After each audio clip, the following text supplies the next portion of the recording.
Krishna, Hare Krishna, Krishna Krishna, Hare Hare.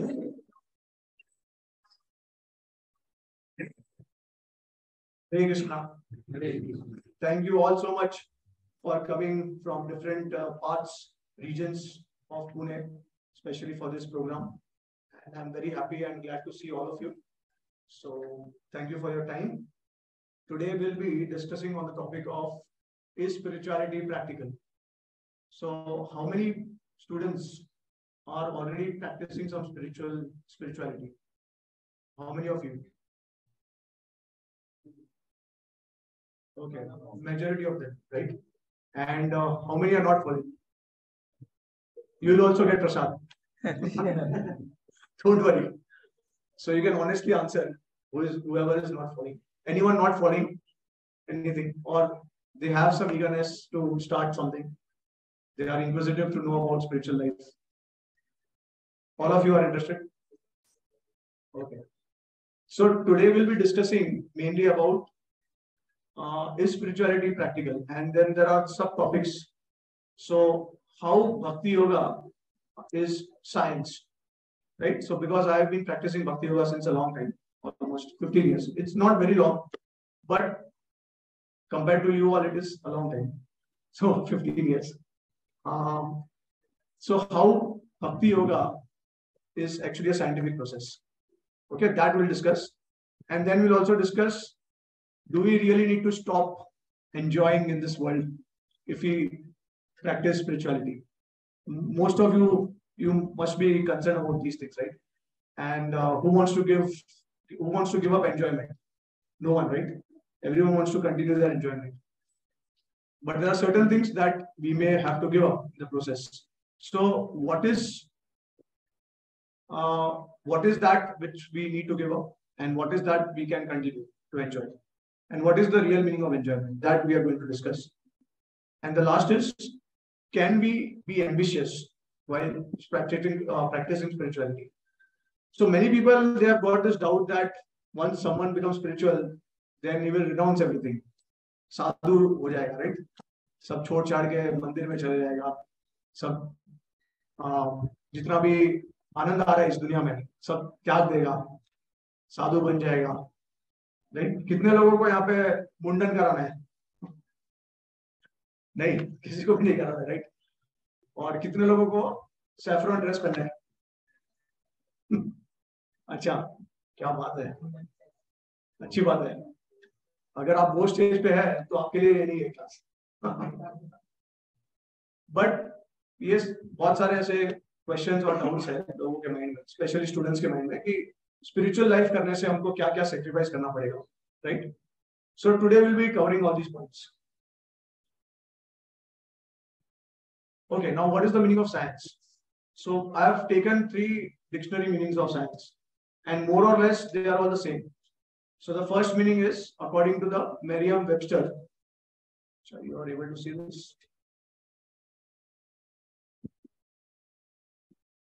Okay. So according to Merriam-Webster, which is a very popular dictionary, it is defined: knowledge or a system of knowledge covering general truths or the operation of general laws, especially as obtained and tested. Why this is moving ahead on its own?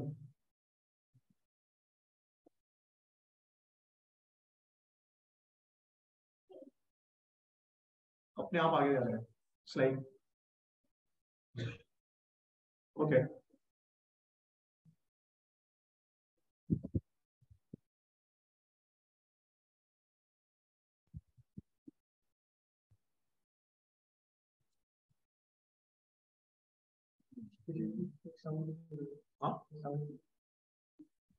Share sound. Okay.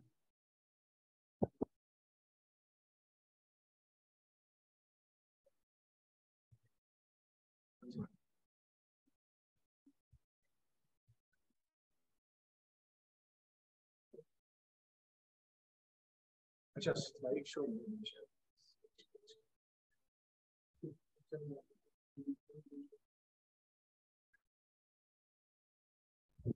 Okay. So knowledge or a system of knowledge covering general truths or the operation of general laws as obtained and tested through scientific method. Continue. Such knowledge or such a system of knowledge concerned with the physical world.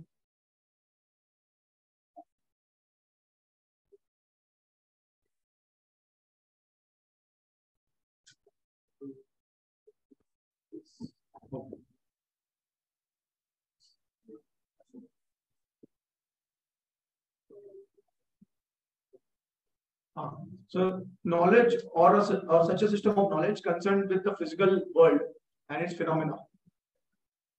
According to Oxford Dictionary, the careful study of the structure and behavior of the physical world, especially by watching, measuring, and doing experiments, and the development of theories. And according to vocabulary, a branch of study of knowledge or knowledge involving the observation, investigation, discovery of general laws of or truths that can be tested systematically. So in general, इसमें से आपको कुछ याद रखने की जरूरत नहीं है ना, but something which is observable, verifiable, and testable or experimentable. Okay, everyone knows, I think, the meaning of science. कि आपके आंखों के सामने जो आपको दिख रहा है, जो हो रहा है, उसी को साइंस बोलते हैं. अभी भक्ति योगा का क्या मीनिंग है? तो भक्ति योगा जो होता है उसका मीनिंग है union. Yoga means union, to unite with someone, and bhakti yoga means unite with the process of devotion. कि जो हमारा डिवोशन या इमोशंस है उसको हम कनेक्ट करें कोई हायर पावर, हायर सोर्स के साथ. So that is the meaning of भक्ति योगा. ठीक है, तो अभी हम दोनों को कोरिलेट करेंगे जैसे जैसे हम आगे जाएंगे. ओके, अभी कितने लोग जो है वो इनजस्टिस टॉलरेट कर सकते हैं? How many of you can tolerate injustice in the material world? आपके साथ कुछ गलत होता है, जैसे गांधी जी बोलते थे कि अगर कोई चाटा मारता है तो दूसरा गाल के आगे करता है. कितने लोग ऐसे? कोई नहीं है, राइट? तो यहाँ पे आई थिंक सब भगत सिंह के फॉलोअर्स है. तो कोई भी इस दुनिया में इनजस्टिस टॉलरेट नहीं कर सकता, वो सबको पता है, राइट? सो उसका मतलब क्या है कि you can not tolerate something which is done wrong to you, right? That is called injustice. It is not justified, although it is a relative term. It's a relative term, it's a subjective thing also, but at least there are certain things which are common. किसी ने आपको आके मारा without any reason, किसी ने किसी innocent को मार दिया, राइट? किसी कोई आपको परेशान कर रहा है without any reason, या फिर कोई गलत है और वो आपके साथ झगड़ रहे हैं. तो ये सारे बहुत सारे कारण हैं जिसकी वजह से हम टॉलरेट नहीं कर सकते, क्योंकि हमको पता है कि हमारे कॉन्शियस सब माइंड सब लेवल के उसमें हमको कुछ तो अंदर से चेतना दे रही है कि ये गलत है चीज या ये सही है. ओके, तो हम लोग में से आई थिंक किसी ने भी हाथ ऊपर नहीं किया है, राइट? अगर कोई हाथ ऊपर करेगा तो आपके गाल भी जरा दे दीजिए तो हम सब एक एक टर्न करके उसको लगा सकते हैं. तो किसी को पसंद नहीं है, राइट? सब लोग, everyone accept that there is injustice can not be tolerated. कभी एक आध बार हो गया तो चलो ठीक है, टॉलरेट करना पड़ता है. We are forced to tolerate certain things, right? It's not that कि जैसे for example suffering, you have to tolerate old age, you have to tolerate disease, right? And according to the Bhagavad Gita and other scriptures, Vedic scriptures, so it is mentioned that there are 3 causes of suffering for a person. Anyone knows what are the 3 causes? So that's आध्यात्मिक, आदिदैविक and आदिभौतिक. सो आदिभौतिक मतलब जो हमको देखिए हमारे body से मिलता है suffering, किसी और के वजह से मिलता है सफरिंग, या फिर नेचर के वजह से सफरिंग मिलता है. ओके, सो आदिदैविक, आध्यात्मिक एंड आदिभौतिक, ये 3 कॉज सफरिंग. तो ये सर्कमस्टांसेस में we have to tolerate, there is no other option. We can not go against laws of nature because things are not in our control. So we know one thing for sure, that we cannot tolerate injustice. To the degree we are able to control, we can rectify it, right? We'll fight for it. But there are certain things which are beyond our control that we cannot tolerate, that we have to tolerate, sorry, right? So we don't really accept things randomly, right? Everything has some reason that we agree or not. All of you must be agreeing on this. We don't accept things randomly. So everything has to be systematic, scientific. Now, the science of emotions. So अभी आप लोग में से कितने लोग हैं जो लोग जिनको गुस्सा आता है? कितने लोग ऐसे हैं जिनको गुस्सा आता है? सभी को, राइट? अच्छा, जब आपको गुस्सा आता है तभी आप डांस करते हैं? नहीं करते ना? तो क्या करते हैं आप गुस्से में? आपके जो एक्सप्रेशन है, इमोशंस है, वो अलग ही होते हैं, राइट? जब आप खुश होते हो तभी आपके जो एक्सप्रेशन होते हैं अलग ही होते हैं, राइट? आप किसी के फ्यूनरल सेरेमनी में जाते हो, right? So do you laugh? Do you make fun? You are very serious there. You also cry there. If you are one of your very close immediate relatives, he has passed away, then you will also cry, right? So see, the question is why. When you are in science, we always ask this question: why and how? How is this happening? Why is this happening? And then we observe certain things. We observe certain facts. So, like for example, gravity is there. Although we cannot see that there is a person or there is something which is called gravity, but there is something which is pulling us down. We can verify that through our observation, right? But we can also question why are these emotions set for everyone, common for everyone? Everyone is following the same pattern, right? When you are distressed, you may cry, or you must be definitely, you are not happy that day. So the emotions, the expressions, they are all set. So why it is like that? So that means there is a science. Just like in the universe also, we have a set science, which means that in the case of Newton's law, third law of motion, to every action there is equal opposite reaction, right? So similarly, when you are observing the physical world, you have a particular pattern of things which is happening in front of you. And so similarly, emotionally also, on a emotional level also, there is a set pattern. There is a common pattern for every one of us. So is that not science? That's also science, right? Because science is just the verification and observation of physical phenomena around us, along with the natural laws that we observe. So we can say that when things are set down for us and there is no control, you cannot say that, well, I will make this person laugh when he is angry. You cannot say like that, because every person is individual. You cannot control others, and they all express the same emotions. So it means that there is something which is governing our emotions also. That is also scientific, right? So in general, it becomes a science. So there is a coexistence or a correlation between the science of physical phenomena, at the same time the science of emotions. So if you separate both things, if you isolate them, then there is no logical reasoning for even the physical phenomena to exist. And I will tell you why. It's a very common sense thing. Let's say if you are devoid of all the emotions, and technologically you have, there are so many material things which are very advanced. Like for example, you use iPhone or Android phone, or you use a very luxurious car. There are so many things in the material world that you use for your own enjoyment or for your own needs, right? Now you tell me one thing. If you are devoid of emotions, will any of these things make sense to you?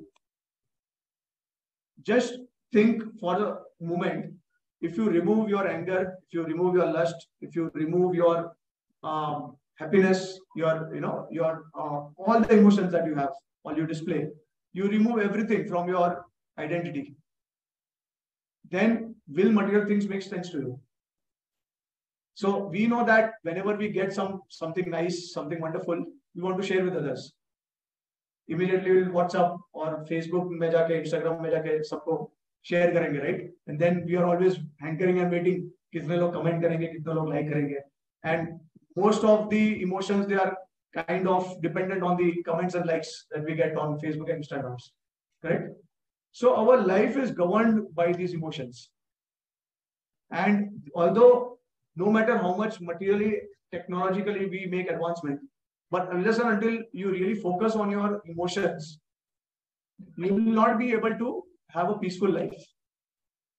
So one thing that we need to understand very clearly is that science, see, a spiritual practitioner never defies science. Science is always acceptable. Science, according to the Vedic scripture, is that we see in the material world is gross science, which means it is mostly happening on a gross platform, on a platform that our material eyes and senses can perceive. But then there is science which is more subtle also, that we cannot perceive. And just because we cannot perceive certain things, we cannot say that it is not existing. Okay, so I will also share some subtle science with you, and this is given according to scriptures. So subtle science is like, for example, you can say that many of you must be having dreams, right? So is that not a subtle science? Because in dreams you are going one place to another place, and most of the times you must be experiencing that whatever unfulfilled desires you have, these desires are fulfilled in your dreams many times, right? Obviously, there are certain things which are completely out of imagination, which you experience in dreams. So, dream is another one, example of subtle science, which is not in your control. So, generally, it is said, according to scriptures also, that dreams are your impressions, whatever desires and whatever activities you do in this life or in the previous lives, they appear in the form of dreams. So unfulfilled desires, especially, they will appear in the form of dreams. So dream is a subtle science, right? So one thing that we have to clearly understand, that science is a correlation of the science of emotions as well as science of physical phenomena. If you separate it, then there is no point of anything. It does not make sense at all. So this science of emotion is basically bhakti yoga, right? Because what is bhakti? Bhakti is devotion. So you have devotion for your work, yeah, for your lover, for your studies, for your for so many other things. You may be passionate about certain things. You may like certain things. So you are very devoted and dedicated to that particular thing, right? So naturally, your emotions are involved in that. अब जब भी आप इतने dedicated है किसी चीज के लिए, राइट, तो आपका जितना भी इमोशंस है उसमें इन्वॉल्व हो जाता है. सी, अगर हम नेगेटिव इमोशंस की भी बात करें, तो अगर आप एनवियस भी हो, गुस्सा भी आता है आपको, तो वो भी आप देखिए, एनवियस लोगों को भी इमोशंस की जरूरत पड़ती है. ऐसा तो नहीं है कि जो गुस्सा आता है, जो नेगेटिव इमोशंस वाले हैं, उनको इमोशंस की जरूरत नहीं है. इमोशंस सभी को उसकी जरूरत पड़ती है. तो ये एक तरीके का साइंस ही है, और ये साइंस जो है वो साथ साथ में चलता है, आप उसको अलग नहीं कर सकते. ठीक है.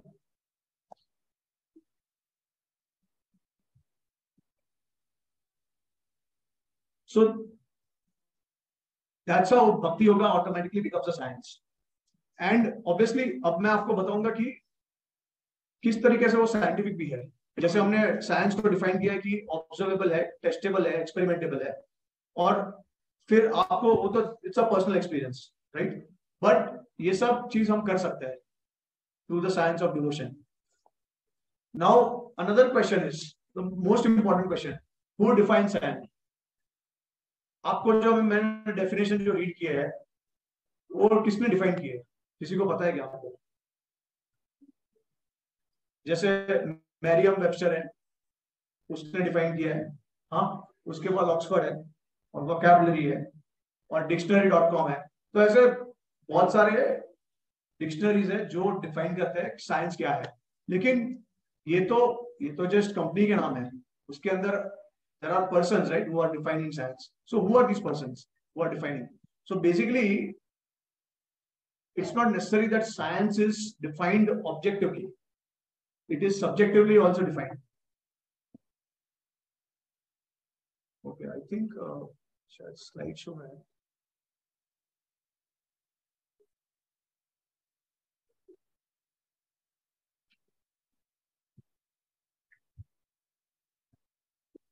अभी नहीं होगा शायद। हाँ, सो देखिए, मैं आपको एक फैक्ट बताता हूँ, सर, हिस्टोरिकल फैक्ट। जब यूनिवर्सिटीज स्टार्ट हुए थे, तो ये जो यूनिवर्सिटी का जो कंसेप्ट है वो basically it's not a Indian concept, right? Everyone knows that it is not a Vedic concept. मतलब we have in our Vedic scriptures everything is there, we called it as ashram, gurus आश्रम, राइट? वो आश्रम में जाके जो स्टूडेंट्स होते हैं वो जाके पढ़ाई करते हैं गुरु के अंदर, गुरु उनको ज्ञान देते हैं और वो पढ़ के बाद में स्किलफुल हो जाते हैं, उनके जो भी जितने भी आर्ट्स है उनके पास। ये जो कंसेप्ट वेस्टर्न वर्ल्ड में जब आया तो उसको बोलते हैं यूनिवर्सिटी। अब यूनिवर्सिटी वो टाइम पे जो था वो डोमिनेटेड था by Catholics, most of them, ठीक है? It's a western concept, so obviously it is connected to the Christian church. तो ये कैथलिक्स के कंट्रोल में था वो टाइम पे, डोमिनेटेड बाय कैथलिक्स। एंड उसकी वजह से ऐसा था कि जितने भी यूनिवर्सिटीज में जो भी सिखाया जाता था, it was mainly focused on spirituality. Spirituality in the sense that it was focused on Christianity. Okay? And अगर आप Christianity के against जाओगे, see, if the science, if the material science that you are teaching in the universities, if it defies Christianity or spirituality in Christianity, then you will be banned. You're not allowed to teach anything. You will also be punished. ठीक है? तो वो dominated था पहले Catholics के under था। Later on क्या हुआ, जो सेक्युलरिज्म के नाम पे जो लोग आगे आए और जिन्होंने फिर आके टेक ओवर किया यूनिवर्सिटीज को, उन्होंने फिर जो रिलीजनिस्ट थे, जो फॉलोअर्स ऑफ रिलीजन थे, उनको बैन कर दिया। सो पहले जो कोर्स जो सिखाया जा रहा था यूनिवर्सिटीज में, it was mainly focusing on, although material science was there, but it was taught in such a way that you cannot defy religion. The moment you do that, you will be punished for that. So then later on, when secularism started rising, this secularists जो जितने भी लोग थे, उन्होंने overtake कर दिया और उन्होंने बैनिश कर दिया, बैन कर दिया जो भी रिलीजन्स थे वो। तो पूरा जो नया सिलेबस और नया कोर्स के साथ इंट्रोड्यूस हुआ था हमारे यूनिवर्सिटीज में। अब इसमें से क्या हो गया, इसका कॉन्सिक्वेंस क्या होगा, जितना भी स्पिरिचुअल सब्जेक्ट मैटर है उसको सबको हटा दिया, बिकॉज उसको डिक्लेयर कर दिया कि this is just someone's imagination, it's a mythology. And specially they started targeting Hindu civilization, Hindu Vedic culture. So gradually there was a systematic dismantling of Hinduism over a period of time. अगर आप वो जमाने के होते थे तो you could not even have questioned anything, because for you spiritual life is the most prominent priority. ठीक है? आपके लिए स्पिरिचुअल लाइफ सबसे ज्यादा इंपॉर्टेंट था, प्रायोरिटी था। और वो जमाने में अगर आप देखेंगे तो टेलीविजन नहीं थे, कुछ भी इलेक्ट्रॉनिक आइटम्स नहीं थे, राइट? ये सब अभी का टेक्नोलॉजी है। तो आप मुझे अभी देखिए, आप अगर मैं आपको क्वेश्चन पूछूं कि सबसे एंजॉयमेंट आपको क्या चीज देती है इस दुनिया में,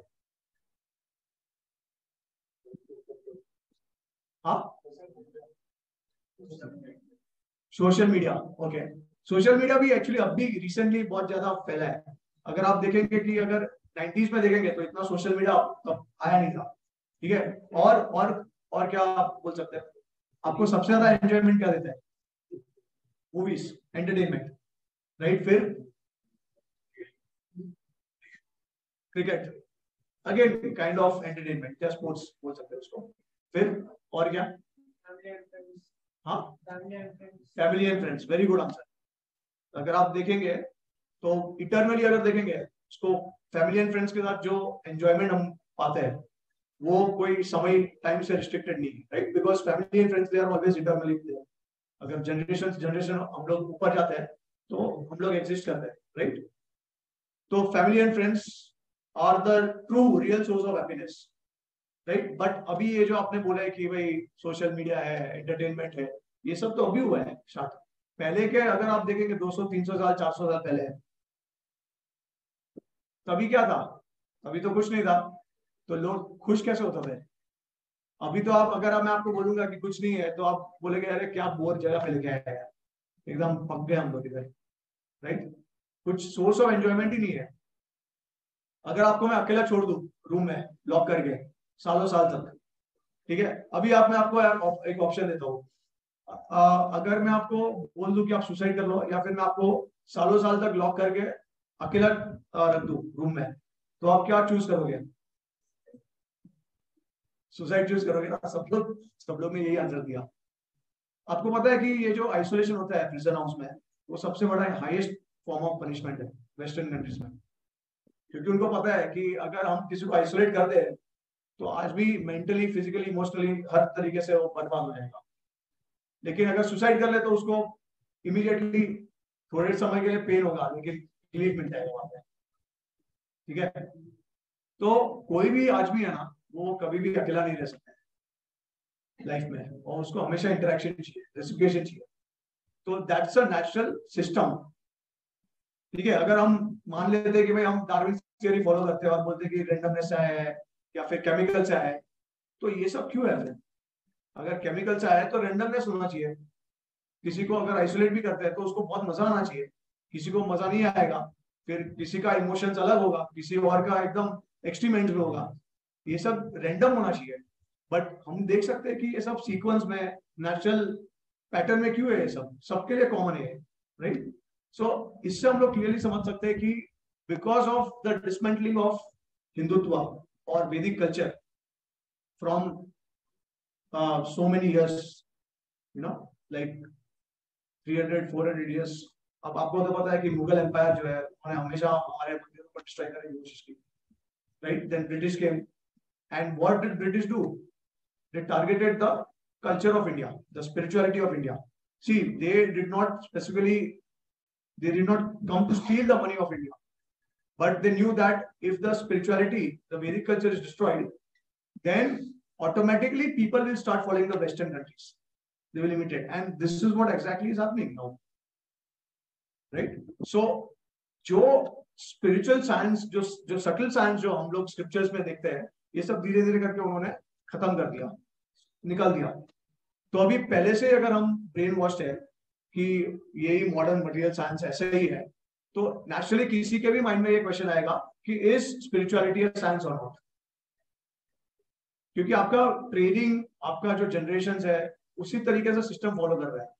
अब उसको अलग से, अब अचानक से उसको अब अलग कर देंगे और कुछ दूसरा इंट्रोड्यूस करेंगे, तो फिर आपको लगेगा कि ये क्या है, right? But fortunately now I think the time is different. I think every Indian is awakening and they are all recognizing the real importance of Vedic culture. Okay, so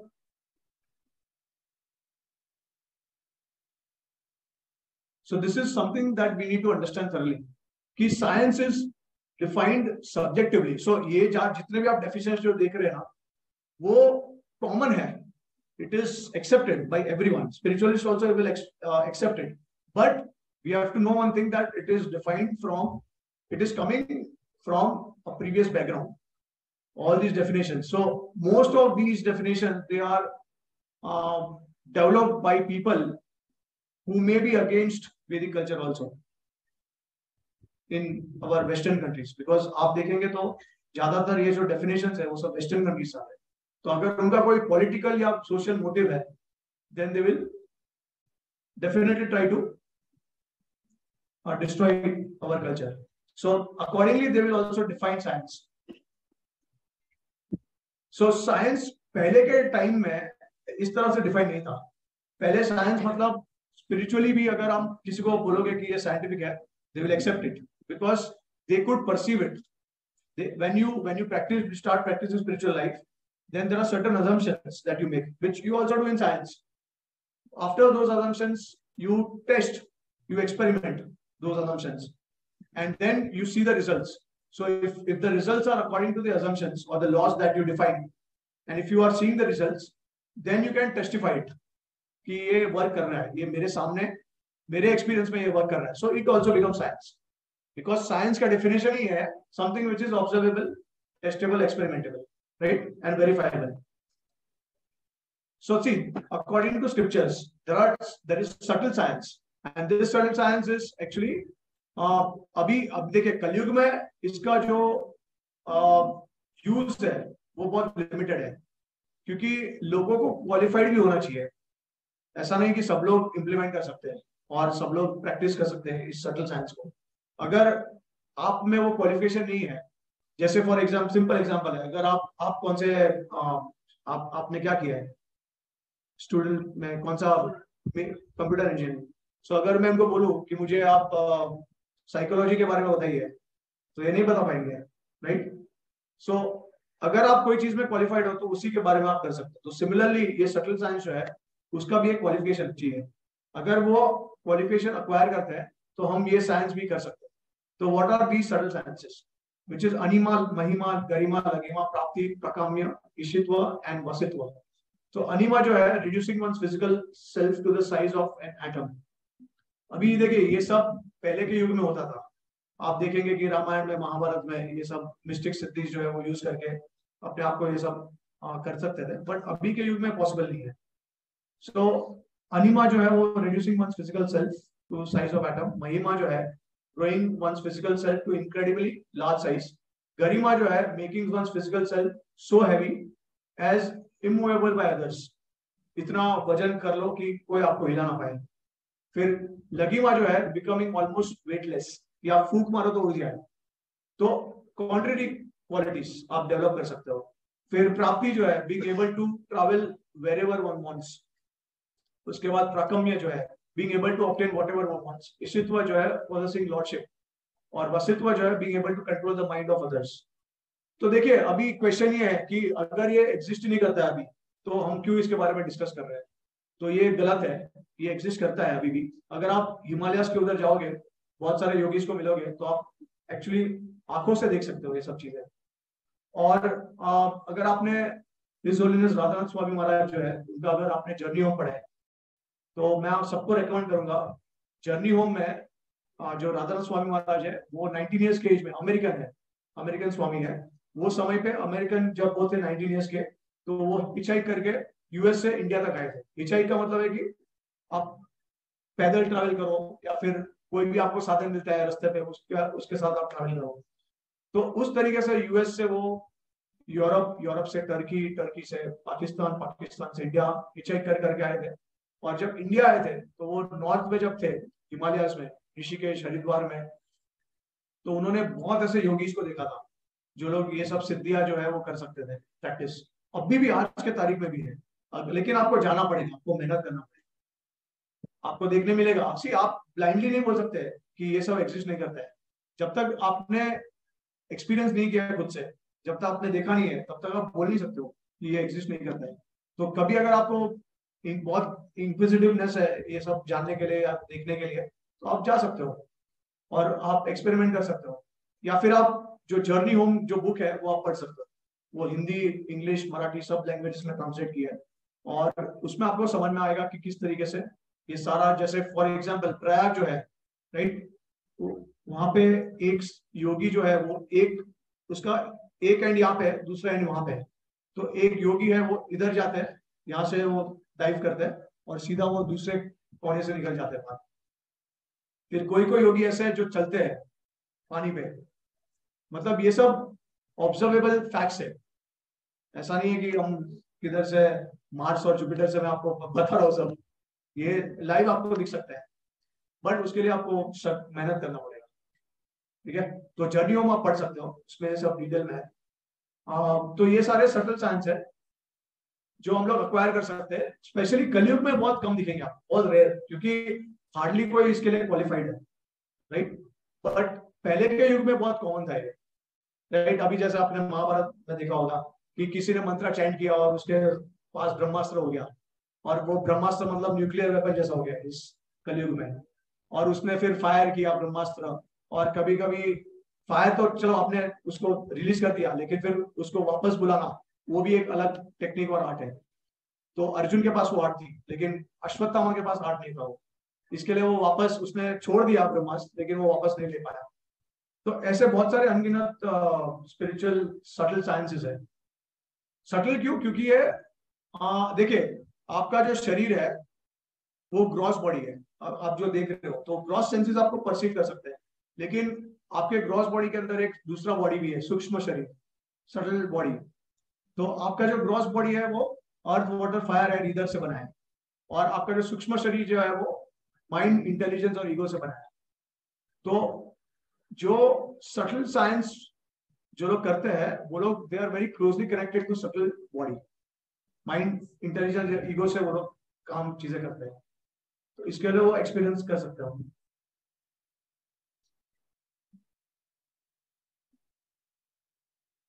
okay, अभी the question is million million dollar question, भगवान को क्यों नहीं देख सकते? Right? तो सबके मन में क्वेश्चन है, सब में आस्था है, लेकिन एक क्वेश्चन तो हमेशा ये है कि भगवान को देखने क्यों नहीं सकते हम लोग?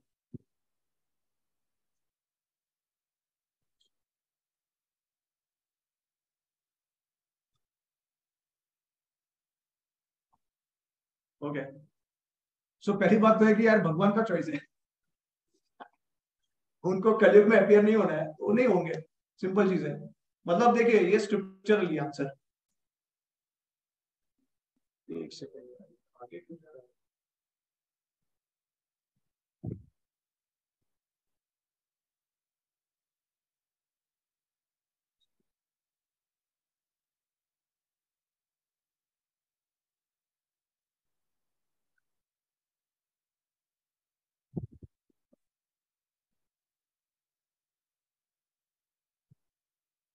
ओके, ठीक है, तो उनका खुद का चॉइस है।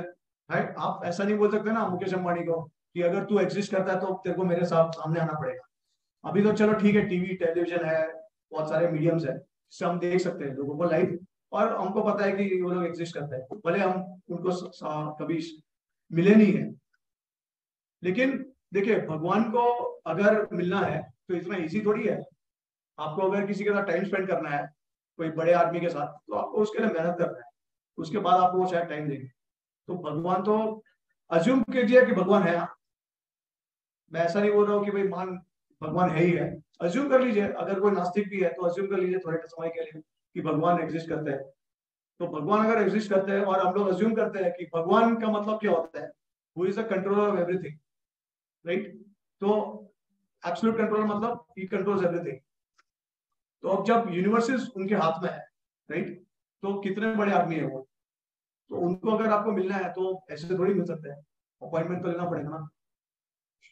लेकिन फिर भी देखिए, मिलने का मतलब ये नहीं है आप जो आंखों से देख रहे हो वो उसके ऊपर आप ज्यादा फोकस कर रहे हो।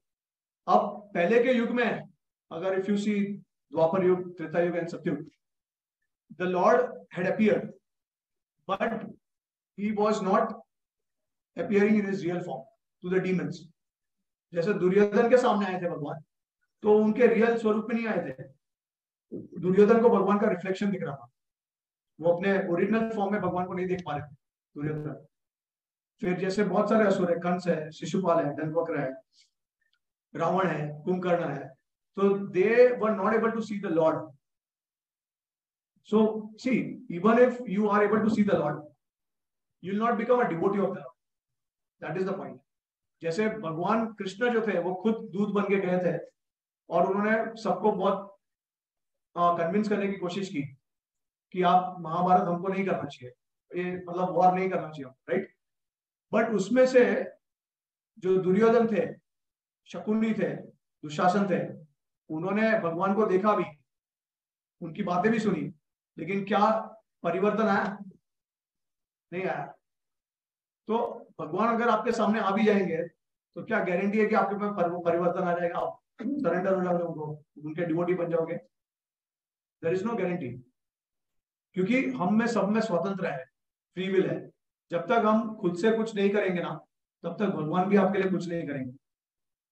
That's why it is rightly said that take one step towards God, and then God will take 100 steps towards you. So God helps those who help themselves.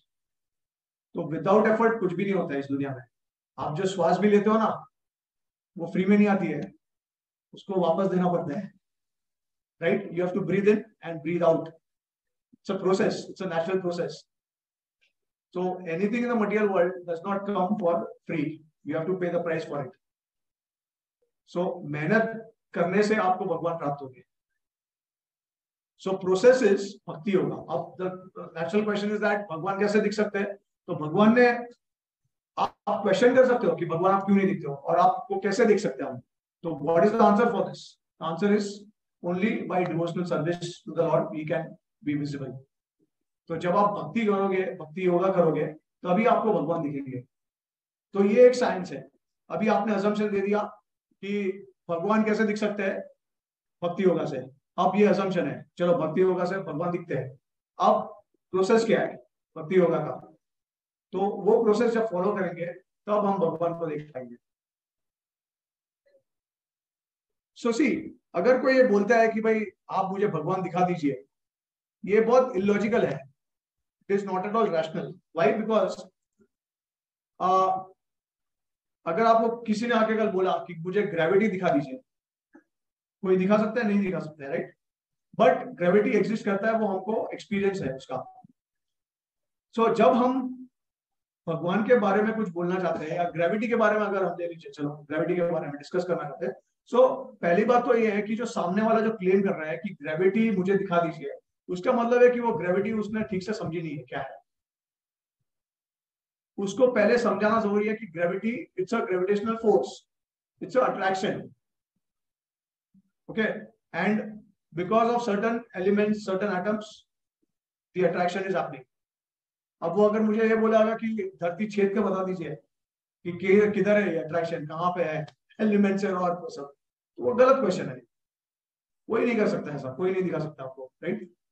तो जब हम भगवान के बारे में डिस्कस करते हैं या कोई आपको पूछता है कि भगवान मुझे दिखा दीजिए, तो उनको ये पूछना जरूरी है कि भगवान के बारे में पहले तो आप कुछ जानते हैं. वो ना बोलेंगे तो उनको पूछ सकते हैं कि आप जानना चाहेंगे, आप पढ़ना चाहेंगे, कुछ करना चाहेंगे, तब आपको भगवान के बारे में कुछ समझ में आएगा, राइट? बट अगर वो ब्लाइंड फेथ के साथ बोलते हैं कि नहीं मुझे कुछ नहीं करना है और मुझे भगवान दिखा दीजिए, तो फिर मैं उसको बोलूंगा कि यार मैं भी तेरे सामने नहीं आऊंगा. भगवान को दूर की बात है, अगर तुम ईगो लेके अगर बोलोगे कि मुझे मेरे प्रेजेंस में आ जाओ, तो मैं भी नहीं आऊंगा, राइट? अगर कोई आदमी को आपके साथ काम है कुछ, उनको आपका काम है, उनको आपका नीड है, ओके, तो वो आपको क्या ऐसा डिमांड कर सकता है कि आप मेरे सामने आओगे तभी मैं आपको बताऊंगा कि मेरा नीड क्या है? करेक्ट? नीड किसको है? हमको है. तो अगर आपको नीड नहीं भी है तो भी आप सफर होने वाले. पॉइंट ये है, बात यही है कि सफरिंग कौन हो रहा है? हम लोग हो रहे हैं. नीड हमारी है, राइट? अगर गरीब अमीर आदमी को जाके बोलेगा तू जब मेरे पास आके मेरे को पैसा देगा तभी मैं एक्सेप्ट करूंगा, does it make sense? It does not make sense. तो यही बात है कि पहले समझिए कि भगवान किसको बोलते हैं, कौन है भगवान, और किस तरह भगवान को जान सकते हैं. उसके बाद आपको भगवान दिखेंगे अगर आप प्रोसेस को फॉलो करते हो तो. सो भगवान को देखने के लिए एक प्रोसेस है and that is called navavidha stages of bhakti. So these are limbs of bhakti. मतलब जैसे श्रवणम, कीर्तनम, स्मरणम, पद सेवनम, अर्चनम, वंदनम, दास्यम, साख्यम, आत्मा निवेदनम. ये प्रहलाद महाराज जो भागवत पुराण में डिस्क्राइब करते हैं कि किस तरीके से भगवान को अगर प्रसन्न करना है तो भक्ति के जो लिम्स है, ये जो नवविधा प्रोसेस है उसको आपको प्रैक्टिस करना है. श्रवणम, कीर्तनम मतलब hearing, chanting, remembering the Lord, वो आपको प्रैक्टिस बनना चाहिए लाइफ का, तब जाके आप कर पाओगे. अब ये लिम्स फॉलो करने के समय पे आप जो अभी हम जो एक्सपेरिमेंट हमने असम्पशन स्टार्ट कर दिया है और प्रैक्टिस करना स्टार्ट कर दिया, आप प्रैक्टिस करने के बाद आपको अलग अलग स्टेजेस पे वो लेके जाएगा. क्योंकि ये साइंस है, ये साइंस है. This is the science. What is the science? Science is that there are certain symptoms at each and every stage that you will experience on your own. So what are these stages? These are Shraddha, starting with Shraddha. 9 stages are there. Shraddha, Sadhu Sang, Bhajan Kriya, Anartha Nivritti, Nishtha, Ruchi, Asakti, Bhav, Prem. तो भगवान कौन से stage पे दिखते हैं? भगवान भाव और प्रेम के स्टेज पे दिखते हैं. आप कहाँ पे हो? आप श्रद्धा के स्टेज पे हो, द बिगिनिंग स्टेज. और आप एक्सपेक्ट करो कि भगवान हमको दिख जाएंगे. तो ये साइंस ऐसा वर्क होता है. अगर आपको ये एक्सेप्टेबल है तो ठीक है, नहीं है तो फिर कुछ नहीं कर सकते. एक्सेप्टेबल है then you have to make progress in the stages.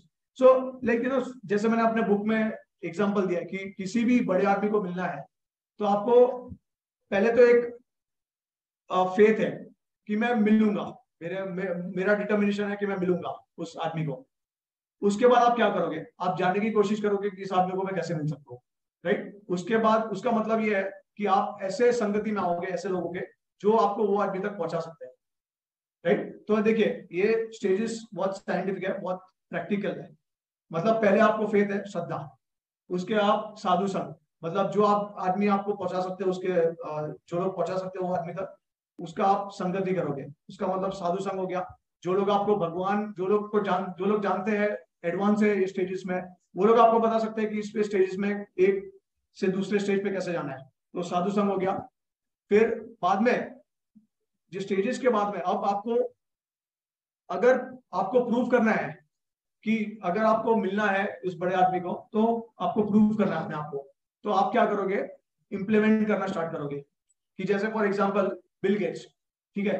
अब आप जाके अगर सपोज आपको लगता है कि आप में ऐसा टैलेंट है कि मैं ऐसा सॉफ्टवेयर बनाऊंगा जो बिल गेट्स उससे, वो जब देखेगा तो वो भी मेरे को ग्लोरीफाई करेगा, ऐसा मैं बनाऊंगा सॉफ्टवेयर। तो आप क्या करोगे, you start working on your software. आप ऐसा मॉडल, ऐसा प्रोजेक्ट, ऐसा सॉफ्टवेयर बनाओगे जो बिल गेट्स को भी हिला देगा। तो उसको तो लगेगा ना उसको कि हाँ ये बात में बंदे में दम है, कुछ मिलना, इसको अभी मिलना चाहिए, तब आपको टाइम देगा, राइट। तो आप उसके ऊपर काम करोगे, तो that stage is called bhajan kriya. So what is bhajan kriya? To do bhajan. And what is bhajan? To perform this 9 acts of devotion. जैसे भगवान के बारे में सुनना, भगवान के बारे में चैंटिंग करना, भगवान के बारे में उनको रिमेम्बर करना, उनकी सेवा करनी, राइट, फिर उनको वर्शिप करना। तो ये स्टेजेस है, ये भजन क्रिया के स्टेजेस है, ये एक्चुअल एक्ट्स ऑफ इम्प्लीमेंटेशन है। अब जब आप स्टार्ट करोगे उसके बाद अनर्थ निवृत्ति, तो आपके हृदय में जितने भी, देखिए भगवान इतने शुद्ध है, इतने प्योर है एंड इतने एक्सल्टेड है, राइट। तो क्या वो इम्प्योर चीजों के साथ एसोसिएट कर सकते हैं? नहीं कर सकते। मतलब फॉर एग्जाम्पल भगवान में कोई भी नेगेटिव क्वालिटीज नहीं है, और अगर उनकी नेगेटिव क्वालिटीज वो डिस्प्ले भी करते हैं तो वो भी पॉजिटिव होती है, क्योंकि एब्सोल्युटली भगवान is, he is absolute in everything. तो सारे कॉन्ट्ररी क्वालिटीज जो है भगवान में एक्चुअली रिजॉल्व हो जाते हैं। जैसे उनका मारना, उनका एक्सप्रेस, एंगर एक्सप्रेस करना, ये सब बेनिफिशियल होता है डिवोटीज के लिए या लोगों के लिए इन जनरल, ठीक है। ये बहुत सारे हम स्क्रिप्चर्स में देख सकते हैं कि जब भगवान ने महाभारत में भी अगर आप देखेंगे तो भगवान कृष्ण जब कौरव की सेना के सामने आए थे, तो जिनको भी उन्होंने ग्लांस किया, जिनके ऊपर उनकी दृष्टि पड़ी, सबको कृपा दे दी भगवान ने, सब मोक्ष, सबको मोक्ष मिल गया था।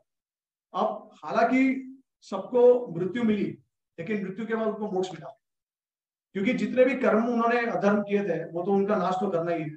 यदा यदा धर्म से ग्लानिर्भवति भारत, राइट, जितना भी अधर्म है उसका नाश करना है। लेकिन साथ साथ में भगवान ने उनके शरीर का अंत कर दिया उनके कर्म के हिसाब से, लेकिन उनकी आत्मा को गति दी, मतलब उनको सबको मोक्ष मिल गया था, ठीक है। तो भगवान का गुस्सा, भगवान का जो भी नेगेटिव क्वालिटी है वो बेनिफिशियल है। हमारा नेगेटिव क्वालिटी है वो हमें खुद को ही बेनिफिशियल नहीं होता है, what to speak of others, right. तो ये फर्क है हम में और भगवान में, ठीक है। तो सो भगवान के लिए जब हम प्रोसेस करते हैं तभी हमारे में बहुत सारा काम, क्रोध, मोह, मत्सर है, lust, anger, greed, envy, pride, ठीक है। तो अभी जब हम भगवान की भक्ति करते हैं तो भगवान को प्रेम करते हैं। प्रेम करने का मतलब यह है कि कोई भी तरीके का लस्ट, एंगर, एनवी, ग्रीड नहीं होना चाहिए, क्योंकि pure love, selfless love is without all this qualities. आप अगर किसी को सच्ची में, किसी को दिल से प्यार करते हो, तो क्या आप उसके उसके साथ गुस्सा करोगे या फिर उसके किसी को अपना अहंकार दिखाओगे या फिर जलन होगी आपको उनसे? ऐसा तो नहीं होगा ना। तो किस तरीके का प्रेम है वो स्वार्थ प्रेम है, मतलब, ठीक है। अपने सेल्फिश नीड के लिए आप किसी को प्रेम कर रहे हो तो वो तो सेल्फिश हो गया। लेकिन जब प्योर लव होता है तो it is devoid of all this negative qualities. तो जब तक ये क्लियर नहीं होगा तब तक आप आगे बढ़ ही नहीं सकते हो। आप समझ गए? तो अभी ये स्टेज पे ही है ना, ज्यादातर हम सब है वो यही स्टेज पे है। इसके वजह से भगवान दिखते नहीं हमको, सिंपल चीज है। जब तक आप इस क्वालिटी से बंधे रहोगे तब तक भगवान आपको नहीं देंगे दर्शन। तो ये पहले क्लियर कीजिए, क्योंकि प्योर लव का मतलब क्या है कि किसी के हृदय में कोई भी तरीके का कोई नेगेटिव क्वालिटी ना हो, और सबके सम्मान प्रेम रखना, सबको सेल्फलेसली लव करना। आप भले आपको कोई हर्ट करेगा, कोई ये करेगा, बट आपको पता है कि ये शरीर नहीं आत्मा है। तो it is rightly said that hate the sin not the person, right. So आप सिन को हेट कीजिए, उसने जो कार्य किया उसको आप हेट करो, उसको आप उसके लिए दंड दो। लेकिन जो आदमी है वो तो आपको पता होना चाहिए कि ये आत्मा है, आत्मा तो कुछ बुरा कर ही नहीं सकता है, क्योंकि सनातन रूप से आत्मा जो है वो एकदम शुद्ध है, ठीक है। तो ये आपको याद रखना चाहिए। तो इसी प्रकार से हम लोग भगवान के साथ संबंध जोड़ सकते हैं।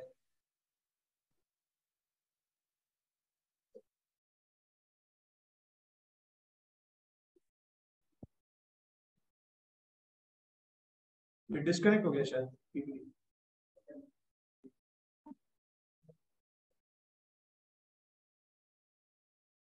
पॉज हो गया।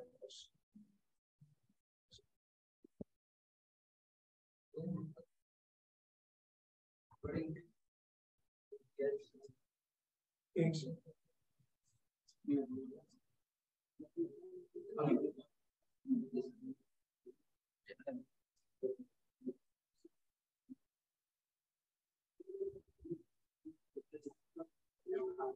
सुन चलो।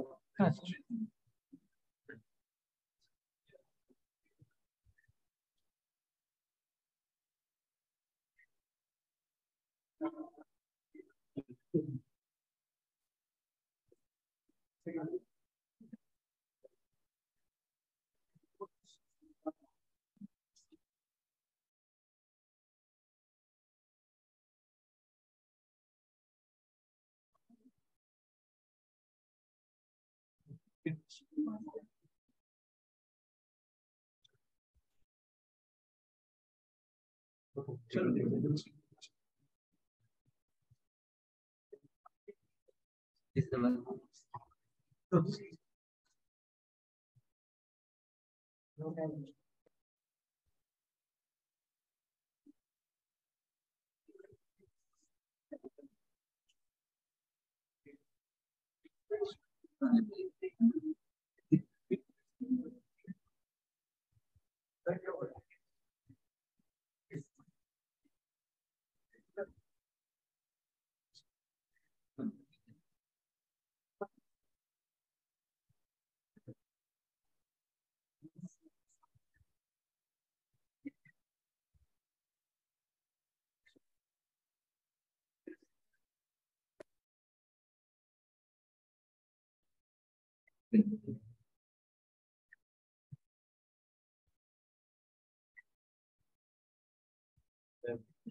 Yeah.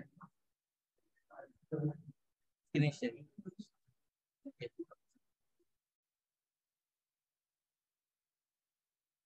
ओके।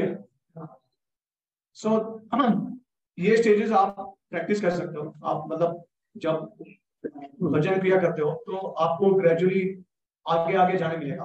भजन अनर्थ निवृत्ति से आप स्टेडीनेस में आ जाओगे कि आप स्टडीली करोगे। उसके बाद आपको जब स्टडी हो गया तभी आपको टेस्ट आएगा, और टेस्ट आने के बाद फिर आप उससे अटैच हो जाओगे। बहुत आसक्ति, रुचि, आसक्ति, भाव। और फिर देखिए, अगर आप किसी को प्रेम करते हो और उससे बहुत अटैच्ड हो, बहुत आसक्त हो उससे, तो नेचुरली क्या होगा, अगर कभी उस व्यक्ति को कुछ हुआ तो आप इमोशंस भी एक्सप्रेस करोगे, राइट। जैसे रोगे उसके लिए, या ऐसा जो हेड स्टैंडिंग ऑन एंड, मतलब आपके जो रोंगटे खड़े हो जाते हैं, राइट, बाल वो सब। तो इस तरीके के इमोशंस आप नेचुरली एक्सप्रेस करोगे, प्रकट करोगे। तो जब तक हम लोग किसी से अटैच नहीं होते तब तक इमोशंस नहीं आते। तो देखिए, साइंटिफिक प्रोसेस है कि जो भाव का जो प्रोसेस है वो आसक्ति के बाद आता है, भगवान के लिए भी। तो it's a proper natural science. अगर आप इसको एक्सपेरिमेंट करोगे तो ग्रेजुअली आप आगे आगे स्टेजेस पे जाओगे, और ये सब सिम्टम्स ऑफ एक्सपीरियंस करोगे खुद, उसके बाद भाव स्टेज पे जाके आपको भगवान दिखेंगे, क्योंकि सारे जितने भी अनर्थ है, जितने भी नेगेटिव क्वालिटीज है, सब खत्म हो जाते हैं, फिर बाद में आपको भगवान दर्शन देंगे। और स्पेशली कलयुग में भगवान, जब हम बोलते हैं कि भगवान नहीं दर्शन देते, उसका मतलब ये है कि जो ग्रॉस आइज है उसके सामने भगवान नहीं आते, लेकिन जब आप भाव स्टेज पे पहुंच जाते हो तभी आपको भगवान स्वयं दर्शन देते हैं अपने हृदय में। पर्सनल एक्सपीरियंस होता है। देखिए, आप शायद भाव तक पहुंचोगे, लेकिन अगर आपको श्रद्धा ही नहीं है तो भगवान आपको तो दर्शन नहीं देंगे ना। तो जो लोग प्रैक्टिस कर रहे हैं, जो लोग ने एफर्ट डाला है, उन्हीं को देंगे एफर्ट, उसका रिजल्ट। उसी तरीके से मतलब इट्स अ साइंटिफिक प्रोसेस, जो आप मटेरियल वर्ल्ड में भी देखते हो कि आप एफर्ट डालो और उसका रिजल्ट आपको फ्यूचर में दिखेगा, उसी तरीके से। तो बहुत सारी ऐसी भी चीजें मटेरियल वर्ल्ड में जो हम लोग देख नहीं पाते। ओके, तो उसका मतलब ये नहीं कि एग्जिस्ट नहीं करती, बट एग्जिस्ट होती है, लेकिन हम देख नहीं पाते। तो सिमिलरली भगवान का साइंस भी ऐसा है कि it's on a higher rail. मतलब ये जो साइंस है वो ग्रॉस साइंस है, और भगवान का साइंस जो है ट्रांसेंडेंटल साइंस है। Okay, it is happening on a higher platform, so we need to experience that. So देखिए, पूरा पॉइंट ये था आपको एक कन्विक्शन लाने के लिए कि जो साइंस ऑफ इमोशंस है वो एक साइंस है, और उतना ही इंपॉर्टेंट है जितना फिजिकल वर्ल्ड में, आउटसाइड वर्ल्ड में आपका जो साइंस है वो उतना, जो फिजिकल फिनोमेना आप देखते हो उतना ही इंपॉर्टेंट है वो साइंस ऑफ इमोशंस। और वो साइंस ऑफ इमोशंस इसी के लिए भगवान ने हमको ऐसा डिजाइन किया है। Everything makes sense. So when you start accepting spirituality, then everything makes sense to you, because then you start accepting karma, you start accepting reincarnation, you start accepting that we are here for some purpose, there is some purpose, everything happening because of some reason, so everything starts making sense to you. but अगर आप disconnect कर दोगे spirituality से, तो फिर आपके life में कल के जो प्रॉब्लम्स आएंगे, जितना भी आपको सफरिंग आएगा, उसका आपको सोल्यूशन नहीं मिलेगा, कोई रीजन नहीं मिलेगा प्रॉपर। तो आप हमेशा सोचते रहोगे कि मेरे साथ इनजस्टिस हो रहा है और क्यों हो रहा है ऐसा, without any reasons. So that's why spiritual science is very important, and spirituality is also very important. अभी देखिए, मैं आपको मेरा जर्नी खुद का बताता हूँ मैं, कि मैंने कैसे एक्सपीरियंस किया स्पिरिचुअल पाथ। तो देखिए, पहले so first I actually went to Duke University, which is one of the Ivy Leagues in US. तो मैंने वहां पे मैकेनिकल इंजीनियरिंग मटेरियल साइंस किया था, फोर्सफुली लिया मैंने, एक्चुअली मुझे नहीं चाहिए था वो। सो जब मैंने यूनिवर्सिटीज के लिए अप्लाई किया था मास्टर्स के लिए, so I had appointed one consultant. अभी देखिए, मेरा ऐसा बैकग्राउंड है कि मैं बहुत ऐसा बिगड़ा हुआ वो बच्चा हूँ, मतलब स्पून फीडिंग टाइप, कि मेरे को सब आज घर पे बैठ के सब कुछ दिया है मेरे मदर ने और फैमिली ने। तो मेरे को ऐसा एफर्ट डालने का इतना शौक नहीं होता था, मैं सब दूसरों से काम कराता था जहाँ से। तो एक पॉइंट ऑफ टाइम पे ऐसा है कि भाई आई हैव टू डिसाइड कि मुझे कौन से यूनिवर्सिटी में जाना है, राइट। अभी आप लोग में से काफी लोग फर्दर स्टडीज के लिए अप्लाई किया होगा आपने, मास्टर्स के लिए या फिर एमबीए प्रोग्राम के लिए, या जो भी है। तो आपने खुद एफर्ट किया है ना, जो कॉलेज सिलेक्ट करते हो या फिर जिसमें आपको जाना है, जो एरिया में फील्ड में जाना है। तो मुझे लकीली इतना मुझे पता था कि मुझे मैकेनिकल इंजीनियरिंग करनी है और उसके बाद मुझे एरोस्पेस इंजीनियरिंग करनी है, उतना मुझे पता था, वो किसी के ऊपर नहीं छोड़ा था मैंने। तो एरोस्पेस इंजीनियरिंग करनी है वो मुझे पता है मास्टर्स। अब मैंने जब यूनिवर्सिटी मेहनत करने की बात रही, तो मैंने किसी कंसल्टेंट को अपॉइंट कर दिया। वो कंसल्टेंट ऐसा था कि सब सारे सिलेक्ट यूनिवर्सिटी वो करेगा और एडमिट्स वो लाएगा, लेकिन मुझे बताएगा नहीं कि किसमें मैंने अप्लाई किया है, कौन सी यूनिवर्सिटी में अप्लाई किया है। तो ये बहुत स्ट्रेंज था।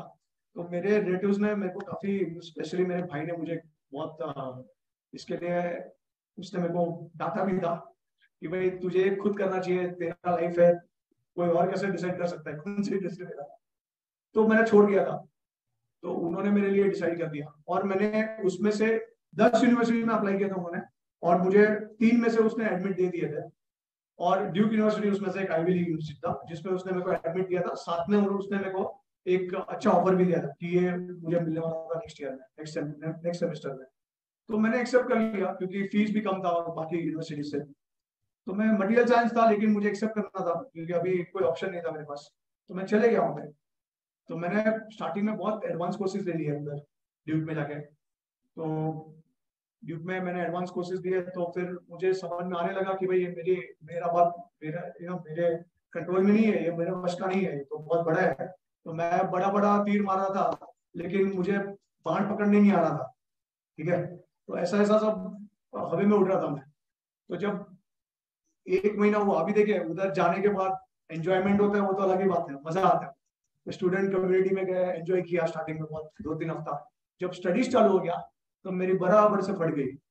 तो इतना मेरे को होम सिकनेस होने लगा, क्योंकि देखिए हम, जैसे मैं गुजराती फैमिली से हूँ, तो गुजराती फैमिली में वो रिलेटिव्स का बॉन्डिंग वो सब बहुत रहता है, राइट।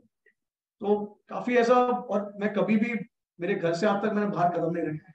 ठीक है, सब कुछ घर पे मिला है मुझे। कॉलेज भी, यूनिवर्सिटी भी मैंने इंजीनियरिंग का ऐसे ही सिलेक्ट किया था कि जो मेरे घर के पास में हो। तो इसी तरीके से मेरे सब डिसीजंस थे लाइफ के, ये सब बिफोर प्रैक्टिसिंग स्पिरिचुअलिटी। तो उसके बाद जब मुझे एडमिट मिला, ड्यूक में मैं गया और मैंने कोर्सेज लिए, मेरे को बहुत भारी लगने लगा। और मेरे को इतना होमसिक हो, क्योंकि मैंने, देखिए सब सब कुछ मुझे करना है, कुकिंग मुझे करना है, क्लीनिंग मुझे करना है, सब मुझे करना है। तो मैंने आज तक कभी नहीं किया है, तो अचानक से मेरे पे पूरा ये रिस्पॉन्सिबिलिटी आ गया। रिस्पॉन्सिबिलिटी क्या होता है वो मुझे पता ही नहीं था एक्चुअली, आप देखेंगे तो, क्योंकि सब रेडीमेड देता था मुझे। तो और मेरा एक ऐसा स्वभाव था कि मैं बहुत जिद्दी हूँ, मतलब एक जो चीज ठान लिया ना, वो करके ही रहता हूँ मैं। तो अभी क्या हुआ कि अब आपको पता है जो भी जाता है अब्रॉड, तो वो लोग होमसिक हो जाते हैं। हाँ, और आप थोड़े समय के लिए बोलेंगे कि यार मुझे वापस जाना है, नहीं जम रहा है, ऐसा है वैसा है। फिर घर वाले बोलेंगे कि नहीं नहीं ऐसा नेचुरल है, डोंट वरी, हम लोग है सपोर्ट के लिए, और रह जा, थोड़ा निकाल दे समय। तो ऐसा करके लोग, स्टूडेंट सब रह जाते हैं। लेकिन मैंने जब सोच लिया ना कि मुझे जाना है वापस, तो मैं उसके पीछे पड़ गया। और किसी को यकीन ही नहीं हो रहा था कि मैं सच्ची में बोल रहा हूँ मुझे जाना है करके। तो मैंने डिसाइड किया कि मुझे जाना है, मतलब जाना है। तो एक्चुअली मेरे रिलेटिव्स भी आए न्यू जर्सी से। मैं ड्यूक यूनिवर्सिटी नॉर्थ कैरोलिना में है, और न्यू जर्सी नॉर्थ साइड में, ये साउथ साइड में थोड़ा, यूएस के ईस्ट ईस्ट में। तो स्पेशली मेरे को मनाने के लिए आया, कन्विंस करने के लिए आया। मेरा जो रूममेट था वो बंगाली था, पीएचडी कैंडिडेट था वो। ठीक है, उसके साथ वो भी मुझे बोल रहा था कि तू ये क्या कर रहा है, कैसा लगेगा घर वालों को, कैसा लगेगा रिलेटिव्स को, वापस जाएगा क्या चेहरा लेके जाएगा, क्या मुंह लेके जाएगा, यू नो। तो और इसके पहले मैंने अपने लाइफ में बहुत सारे स्पिरिचुअल टॉपिक्स देखे थे। मतलब जैसे मुझे बहुत सारा इंटरेस्ट था महाभारत देखने में, रामायण देखने में, विष्णु पुराण, शिव पुराण, ये सब मैंने बहुत देखा था। तो स्पिरिचुअली इंक्लाइन था मैं, मंदिरों में भी जाता था मैं काफी। बट ऐसा कोई कन्विक्शन नहीं था या कोई ऐसा इंटरेस्ट नहीं था कि अरे प्रैक्टिस करना है। हाँ, तो एक पॉइंट ऑफ टाइम पे मैं भी यही समझता था कि अरे ये सब, इसमें कौन ज्यादा टाइम वेस्ट करेगा। ठीक है, बट इंक्लाइन था। तो उसके बाद फिर मैं जब मेरे रूममेट से मैं मिला, उस एक पर्टिकुलर डे पे मैं मिला उसको, वो मुझे समझा रहा था कि आप मत कीजिए ऐसा, आपके घर पे आपकी मदर रो रही है, आपके फादर इतना डिप्रेस्ड है, ये सब है, आप क्यों जा रहे हो वापस, सो मत कीजिए। तो अभी मैं बाहर से मैं बोल रहा था हाँ बराबर है, लेकिन अंदर से डिसाइड कर लिया जा रहे हो वापस। ठीक है, तो मेरे तो उन्होंने, उसने मेरे को एक बात बोली। मैंने उसको बोला देख, मेरे को ये महाभारत ये सब पता है मुझे। नॉर्मली आप लोग को भी यही होता है ना आंसर, हाँ पता है मुझे, मत सिखाओ, ये गीता सब हमारे खून में है। और एक वर्ष पूछेंगे गीता का, कर्मण्येवाधिकारस्ते मा फलेषु कदाचन। अब कर्मण्येवाधिकारस्ते पता है, लेकिन मा फलेषु कदाचन वो किसी को कोट नहीं करना है। मतलब कर्म करते जाओ, कर्म करो, बस दैट्स इट। लेकिन मा फलेषु कदाचन, उसका रिएक्शन, उसका जो फ्रूट मिलता है वो भगवान की सेवा में लगाना है, वो सब लोग नहीं कोट करते हैं। वो हमारे भोग के लिए होता है, वो सबको ऐसा लगता है। तो लोग सोचते हैं कि हमको गीता पता है, तो मैंने भी ऐसा बोला कि भाई मुझे भी गीता पता है। तो उसने बोला देखो, देखने से सुनने से कुछ नहीं होता, पढ़ना पड़ता है शास्त्र। अब मैं इसका कनेक्शन आपको बताऊंगा आगे आगे, क्यों क्यों मैं ऐसा बोल रहा हूँ। तो उसने मेरे को बोला गीता पढ़ना पड़ता है। ठीक है, तो मेरे रिलेटिव्स आए, उन्होंने मेरे को कन्विंस करने की कोशिश की।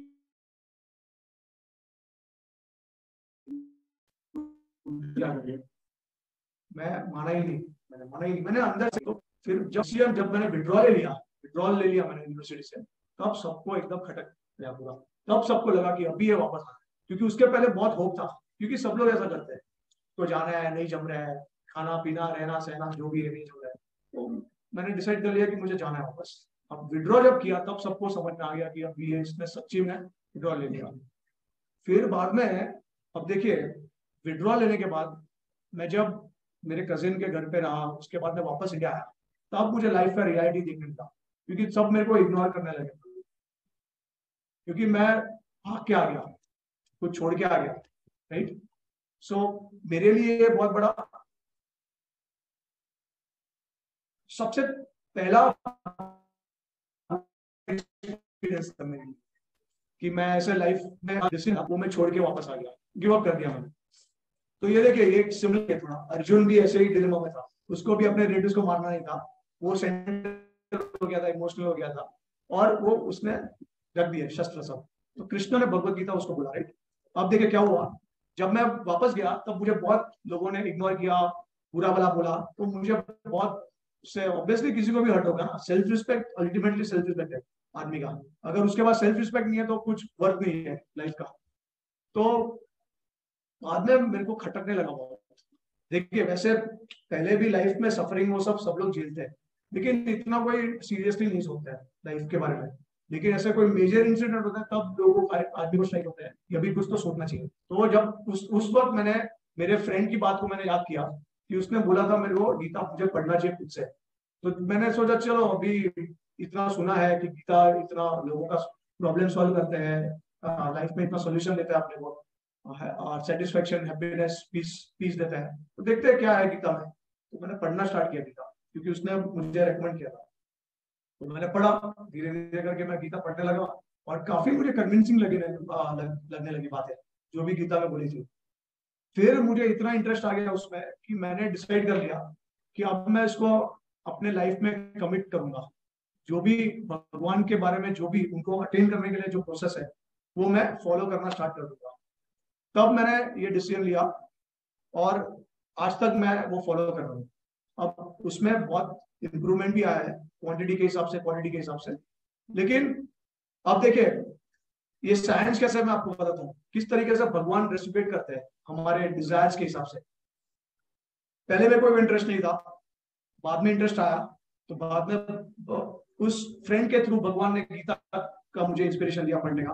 गीता इंस्पिरेशन देने के बाद मैंने ये डिसाइड किया कि मैं फाइट बैक करूंगा, मैं वापस जाऊंगा यूएस, मैं मास्टर जो मैंने छोड़ दिया था मैं वापस कंप्लीट करूंगा।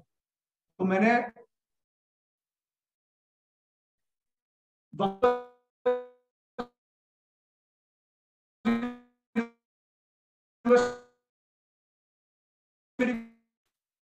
मैं अब इस टाइम मैंने खुद अप्लाई किया, आपके साथ कनेक्टेड रहने को चांस मिला, अपनी सेवा करने का चांस मिला।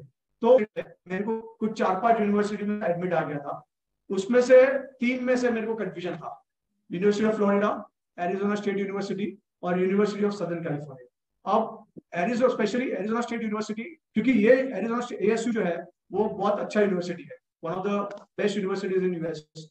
तो पहले मैंने जब अप्लाई किया था ना मेरे कंसल्टेंट ने, तो वहां से मेरे को रिजेक्ट आ गया था, क्योंकि उसने मेरे को सब एंड में बताया था कि मैंने आपको कौन से यूनिवर्सिटी में अप्लाई किया था, कहाँ से आपका रिजेक्शन आया। उसने मेरे को स्टार्टिंग में कुछ नहीं बोला, एंड में सब बोला, जब एडमिट्स और रिजेक्शन आ गए थे तब। उसके बाद तो मैंने एएसयू में अप्लाई किया, तो वहां से एडमिट आ गया मुझे इस टाइम। और अब मैंने यूनिवर्सिटी ऑफ फ्लोरिडा और एक तीसरा यूनिवर्सिटी, बट ये दोनों में कंपटीशन था। तो अब ये देखिए यूनिवर्सिटी ऑफ फ्लोरिडा में मेरे को एक्चुअली ऑलरेडी एक ट्यूशन वेवर था, 30% ट्यूशन वेवर मेरे को मिल गया था, मतलब डिस्काउंट फीस।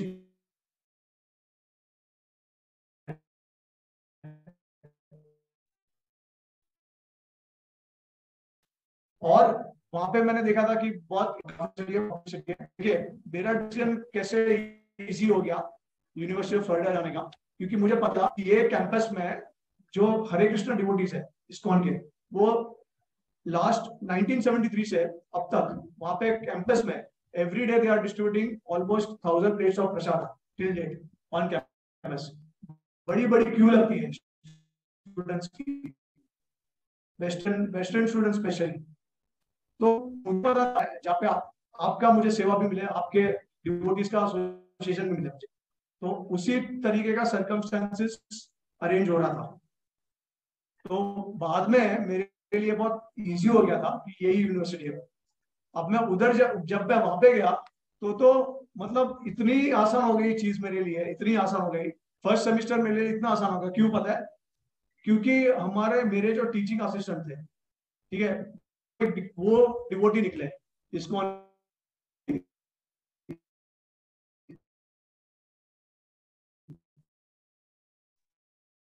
और उन्होंने बीटेक आई एमटेक आईआईटी फ्रॉम बॉम्बे थे।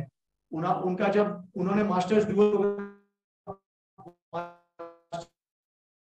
पीएचडी ड्यूअल प्रोग्राम के लिए इंजीनियरिंग डिग्री, टॉप 5 यूएस का, पूरे वर्ल्ड में वो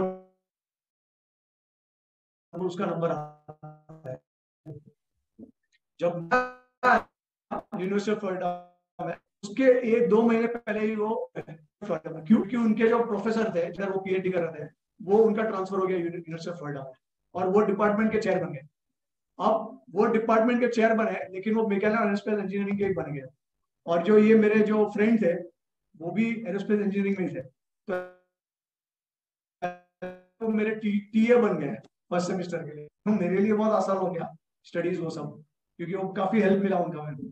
और ऐसा हो गया अरेंजमेंट कि मेरे को काफी इंडियन स्टूडेंट्स का अकोमोडेशन, हम लोग साथ में रहते थे एक साथ, तो कुकिंग के टर्म्स में देखेंगे और बहुत सारी चीजों में। और वो यूनिवर्सिटी जो इंडियन पॉपुलेशन था वो बहुत ज्यादा था, ऑलमोस्ट 30-40,000 इंडियंस थे वहां पे।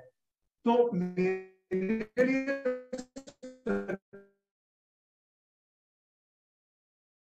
बहुत इजी हो गया था स्टार्टिंग में। तो पहले 1-2 सेमेस्टर और मैंने 4 में से 4 जीपीए स्कोर कर दिया था फर्स्ट सेमेस्टर में। तो देखिए, ये गीता में भगवान बताते हैं कि अगर कोई भगवान की भक्ति करता है, कोई स्पिरिचुअल पाथ अपनाता है, तो उसमें जितने भी गुण होते हैं वो भगवान प्रिजर्व करते हैं, और जितनी भी कमियां होती है वो भगवान उसको प्रोवाइड करते हैं। तो जैसे like I am not a public speaker, मैं कभी पब्लिक स्पीकिंग में नहीं था, लेकिन अभी मैं इतना पब्लिक स्पीकिंग में आ गया हूँ कि पूछो मत। और फिर मेरा जो कॉन्फिडेंस लेवल है, फिर डिटर्मिनेशन है, वो एक अलग ही लेवल पे हो गया है। तो ये सब क्यों हुआ है? क्योंकि विद टाइम भगवान ने बहुत हेल्प किया है। ये सब हम खुद अपने इससे देख सकते हैं, एक्सपीरियंस से रियलाइज कर सकते हैं। सो तो तब से लेके जब मैं वापस यूएस गया, यूनिवर्सिटी में इन्वॉल्व हो गया, और अब तक तो मेरा कंटिन्यूसली ग्रो हुआ है, क्वांटिटी और इन टर्म्स ऑफ क्वालिटी। और मैंने कभी भी अपना मटेरियल लाइफ सेक्रीफाइस नहीं किया, गिव अप नहीं किया। मैं करियर ओरिएंटेड रहा हूँ, एम्बिशियस रहा हूँ, और उससे कोई प्रॉब्लम नहीं है। जैसे बहुत लोगों को एक क्वेश्चन है कि एम्बिशियस होना गलत है कि नहीं। तो देखिए, इतना मैं आपको बता सकता हूँ कि जो भी आपका पर्सनल एम्बिशन है, ठीक है, इट हैज टू बी धार्मिक। आप ऐसा नहीं बोल सकते कि कल उठ के मुझे एक बुचर बनना है, या फिर मुझे गैम्बलर बनना है, या फिर मुझे ट्रेडर बनना है सिगरेट का या फिर दारू का। ये सब चीजें सिंपल एक्टिविटीज है। So according to scriptures there are 4 things that we should avoid: no intoxication, no gambling, no meat eating, and illicit sex. Okay, तो ये 4 चीज अगर हम अवॉइड करते हैं, बाकी हम आप कुछ भी करो, आप कुछ भी एंजॉयमेंट करो, it is absolutely fine. But ये 4 चीज आपको नहीं करनी चाहिए। गैम्बलिंग नहीं करना चाहिए, इंटॉक्सिकेशन नहीं करना चाहिए, इलिसिट सेक्स मतलब पराई स्त्री के साथ संबंध जोड़ के नहीं करना चाहिए, स्पेशली आफ्टर मैरिज। और मांस मच्छी नहीं खाना चाहिए। अगर ये आप 4 चीज करते हो ब्रेक, तो आपको सिंपल रिएक्शन मिलेगा उसका, तो आपको सफर होना पड़ेगा उसके लिए। लेकिन अगर आप ये चीज नहीं करते हो, तो आप दूसरी चीज है वो एंजॉय कर सकते हैं इस मटेरियल में, भगवान की भक्ति के साथ साथ। अब एक और चीज है कि भगवान की भक्ति में इतना आनंद है कि धीरे धीरे करके आपको दूसरे सारे जितने भी एंजॉयमेंट है वो ऐसा फीके लगेंगे टाइम के साथ। आपको इतना मजा नहीं आएगा, कि यही भक्ति में इतना आनंद है। क्योंकि जब आपको रेसिपिकेशन मिलता है, जैसे हमारे एक फ्रेंड ने यहाँ पे बताया कि फैमिली एंड फ्रेंड्स के साथ एंजॉयमेंट मिलता है, राइट? तो उसी तरीके से भगवान को आपने अपना एक रिलेटिव या फ्रेंड बना दिया, और जब वो बन जाते हैं हमारे फ्रेंड या रिलेटिव, तो हैप्पीनेस मतलब उसका कोई अंत ही नहीं है, सेटिस्फेक्शन का कोई लिमिट ही नहीं है। तो आप जिस तरीके से, अगर आपको लगता है कि ब्रोकन ग्लास आप उसमें आपको बहुत आनंद आता है, तो भगवान आपको आके डायमंड दे रहे हैं, तो वो आपको एक्सपीरियंस करना है। तो जब आप वो एक्सपीरियंस करोगे ना, तो सारे दूसरे चीज अपने आप आपको फीके लगेंगे। सो इसमें क्या करना है बेसिकली, हमको इसमें हमको स्पिरिचुअल लाइफ ऐड करना है, और भगवान को अपना फ्रेंड बनना है। तो फ्रेंड बनाने के लिए थोड़ा बहुत चीजें आपको प्रैक्टिस करना है, उसमें आपका ही बेनिफिट है। अगर आपको लगेगा, देखिए जो सबसे इंटेलिजेंट बिजनेसमैन होता है ना, वो हमेशा उसी चीज में इन्वेस्ट करता है जिसमें उसको रिटर्न मिलता है सबसे ज्यादा। तो लोगों को लगता है कि भाई हम लोग इसमें क्यों इन्वेस्ट करें टाइम, इसमें इन्वेस्ट क्यों करें हम। तो इन्वेस्टमेंट इसीलिए कर रहे हैं क्योंकि उसमें आपको सबसे ज्यादा रिटर्न मिलने वाला है। आपको फेथ है क्या? लेकिन the question is that you have the faith और नॉट। तो जब आप फेथ रखोगे और एक एक स्टेप लोगे, आपको जंप नहीं मारना है, start with gradual process. So take one step and go ahead gradual. So like for example, जैसे आप भगवान का नाम लेते हैं, जप करते हैं, तो दैट्स वन स्टेप। सो अगर आपने एक माला की हर रोज की, या फिर भगवान के बारे में आपने सुना, अभी जैसे आप सब आए हैं, ऐसा तो नहीं है कि आप कोई डिस्कोथेक में गए हैं या फिर कोई पब में गए हैं, राइट। तो एक तरीके से आपका जो इंक्लिनेशन अच्छा है, आपका जो सुकृति अच्छा है कि आप यहाँ पे आए भगवान के बारे में सुनने आए, क्या है स्पिरिचुअल लाइफ उसके बारे में सुनने आए, और ऑब्वियसली प्रसाद के लिए भी आया। लेकिन जो भी है, देखिए प्रसाद तो काफी जगह पे मिलता है फ्री में, या फिर फूड फूड जो होता है मिलता है बहुत सारी जगह पे। प्रसाद आपको सिर्फ भगवान के मंदिर में मिलेगा या भगवान को जो भोग चढ़ाते हैं उसको। बट आपने ये चूज किया कि आप यहाँ पे आए, तो उसका मतलब है कि आप में वो एक इंक्लिनेशन है, रुचि है। तो आप इसको थोड़ा धीरे धीरे करके आप आगे लेके जा सकते हो। जितना भी एम्बिशन है आपको कल्टीवेट कीजिए, आपका जो भी गोल है उसको आगे लेके जाइए। भगवान, ऐसा सोचिए आप कि मैं भगवान के लिए कर रहा हूँ, अब मैं खुद के लिए कर रहा था, अब मैं भगवान के लिए कर रहा हूँ उसको।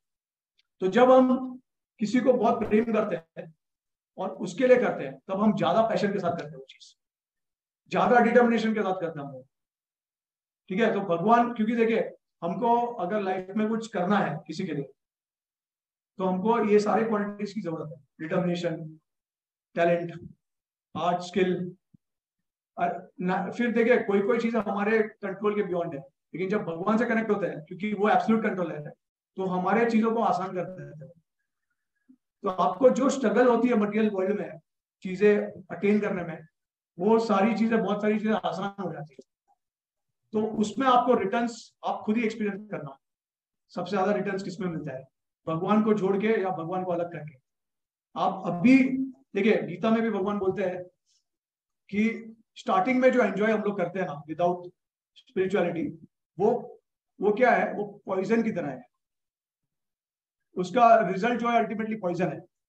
ठीक है, लेकिन अगर स्टार्टिंग में भगवान के लिए कुछ करते हैं हम लोग, उसका जो रिजल्ट है वो एंड में नेक्टर होगा। स्टार्टिंग में पॉइजन होगा, एंड में नेक्टर होगा। और मटेरियल वर्ल्ड में जो एंजॉयमेंट मिलता है वो स्टार्टिंग में आपको नेक्टर लगेगा, एंड में वो पॉइजन जाके बनेगा।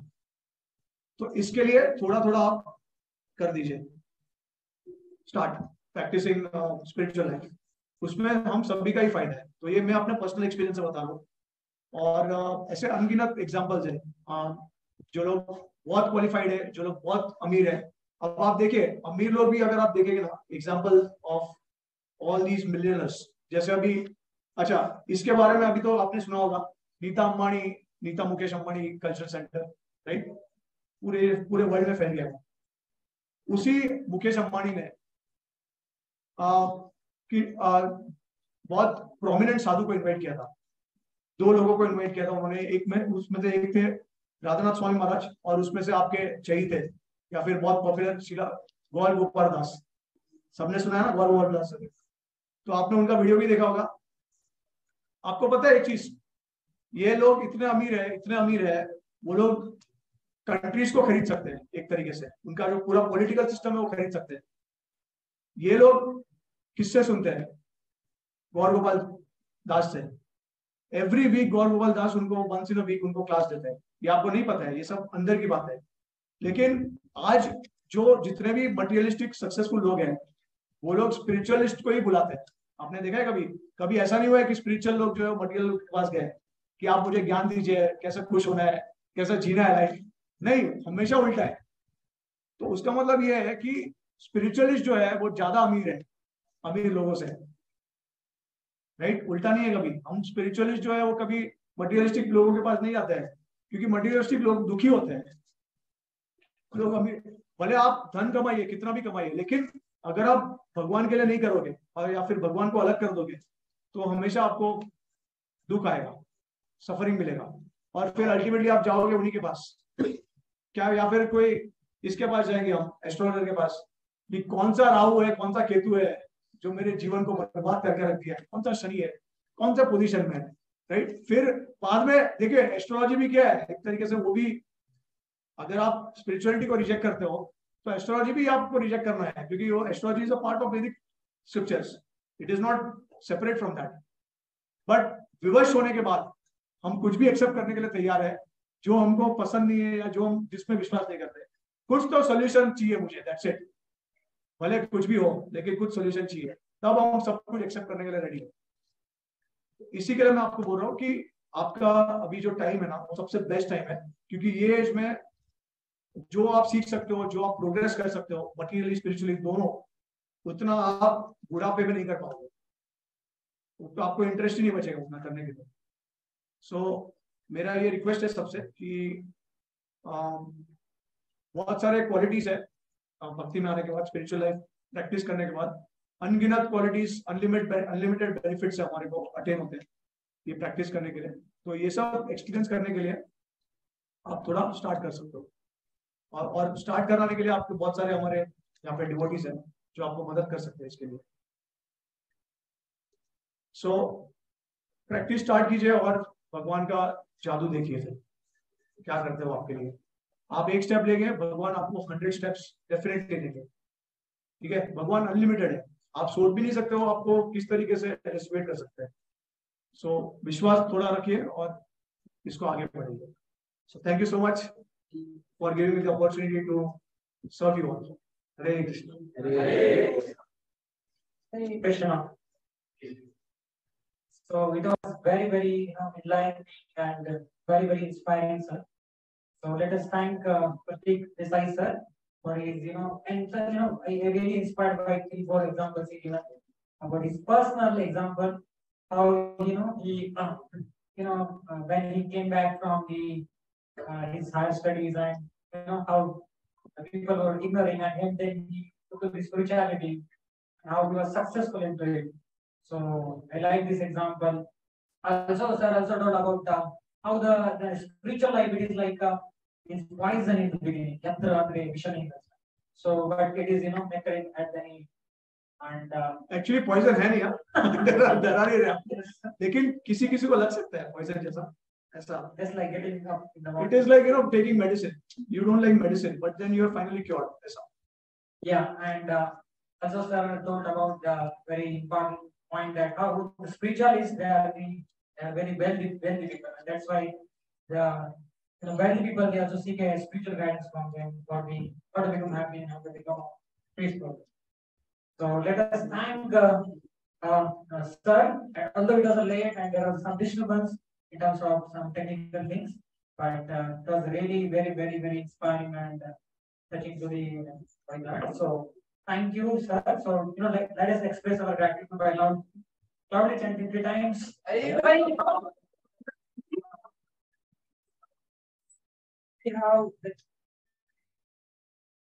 So ये मैंने बुक लिखी है, लास्ट ईयर मैंने पब्लिश की थी। Yeah, so this is the book 20+ more facts about Hinduism. I think Imraji has already announced about it, but the point which I want to highlight. So this book, it is in discount for students only. So generally it is 50% discount for all of you. So this is actually I think 200. It costs 200. But so if you visit online, it's on books. Discount for students only. So generally it is 50% discount for all of you.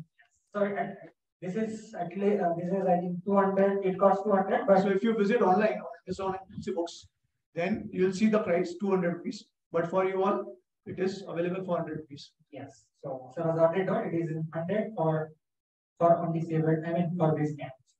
Yeah. So now I would like to show you the content of the book, क्योंकि सबसे important content है उसका। तो ये book जो है वो question answer के फॉर्म है, तो हम क्वेश्चन देखेंगे क्या क्या क्वेश्चंस है, क्योंकि ज्यादातर लोगों को यही क्वेश्चन होता है, तो उसके आंसर्स मैंने बहुत रिसर्च करके और डेप्थ में दिए हैं, एंड बहुत लॉजिकली और सिस्टमैटिकली प्रेजेंट किया है सिंपल लैंग्वेज में। इंग्लिश में अभी फिलहाल हो गया पब्लिश, सेकेंड एडिशन है ये बुक का। लास्ट ईयर इसका actually first edition out of stock हो गया था, तो सेकेंड एडिशन है, और हिंदी और मराठी प्रोसेस में है। तो मैंने ट्रांसलेट हमारा हो गया है, लेकिन उसको प्रिंट करते करते 1-2 महीना हो जाएगा। So yeah, some next questions I would like to some general question. और डॉक्टर विवेक बिंद्रा के बारे में सुना? ओके, अमोघ लीला दास, यस, तो उन्होंने सबने रिव्यूज लिखे बुक के लिए, काफी मटेरियलिस्टिक, जो उन्होंने क्वालिफाइड है और आज बहुत अच्छे लेवल पे है, तो बहुत सारे लोगों ने इसके लिए रिव्यूज भी लिखे बुक के। तो बुक हमारा यहाँ पे एक टेबल है, उसमें वहाँ पे हम लोग डिस्प्ले करेंगे, और कंटेंट में यहाँ पे अनाउंस कर रहा हूँ, और आप बाद में आराम से लिख सकते हो। So questions are like, if I have never harmed anyone, then why do I suffer?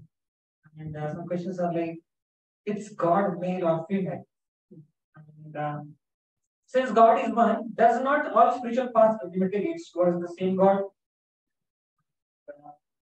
For one who worships gods, aren't all his deeds met automatically? ये क्वेश्चन जो है मैंने कैटेगरी के हिसाब से डिवाइड किया है। So doubts about God, doubts about general doubts, doubts about Krishna, doubts about ISKCON, doubts about foundational principles. तो उसमें आपको पूरा फाउंडेशन मिलेगा, कौन से बेसिस पे हम लोग प्रेजेंट किया है मैंने सब, जो भी लॉजिक और आर्गुमेंट्स हैं। Yeah, so one to last. So wasn't the Krishna an immoral God? How can he be a supreme then? All are gods not equal? Is it not biased to state that only Krishna is the supreme?